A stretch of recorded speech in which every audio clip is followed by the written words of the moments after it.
Alhamdulillah, wassalatu wassalamu ala rasulillah, assalamu alaikum. Alors, une deuxième petite partie rapide en fait, sur l'histoire du wahhabisme. Et là, je vous apporte, chers auditeurs, une prophétie faite par le prophète Muhammad, sallallahu alayhi wa sallam, sur justement le Najd, donc le Najd en arabe. Alors, il est rapporté dans un hadith authentique que le prophète Muhammad, alayhi salam, il était un jour assis avec ses compagnons. Il a formulé cette invocation-ci. Allahumma barik lana fi shamina wa fi yamanina. Oh Allah, nous te demandons de bénir notre Cham et notre Yémen.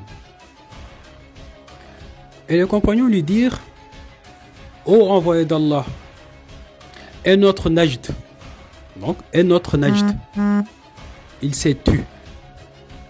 Il a répété son évocation plusieurs fois. Ils ont répété leur question. Il s'est tu. Et à un moment donné, il leur a dit: Hunaka qarnu shaytan. Il leur a dit que de là-bas proviendra, de là-bas sortira la corne du diable. Et dans une autre version, il leur a dit que hunaka, de là-bas, zalazil, des tremblements, wa qarnu shaytan. Donc, lorsqu'on dit tremblement, zalazil, d'accord? En fait, ce sont des fitans.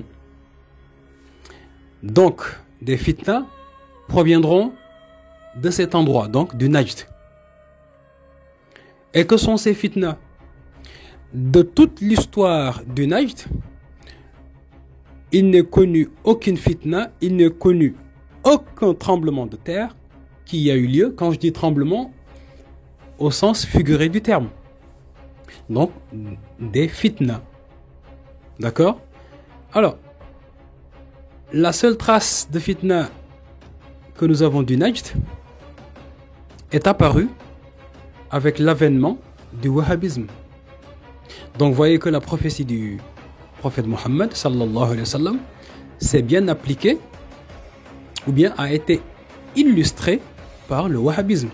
Et il avait également dit autre chose, le prophète Muhammad, sallallahu alayhi wa sallam, que viendra un temps où il y aura des gens qui se disent musulmans.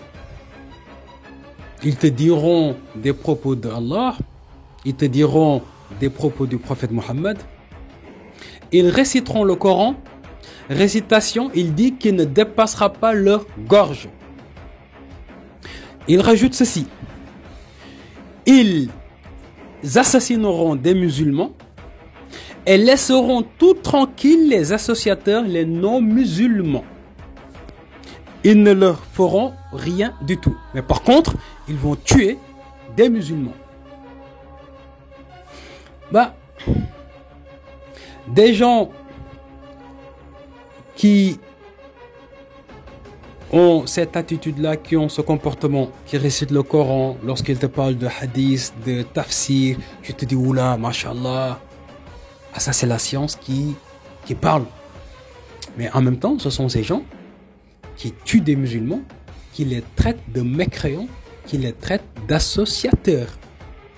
Et ça également n'a été répertorié, n'a été enregistré qu'avec l'avènement du wahhabisme. Donc vous voyez qu'il y avait des indications très claires quand même à propos du wahhabisme des siècles avant son avènement. Nous y reviendrons, Inch'Allah.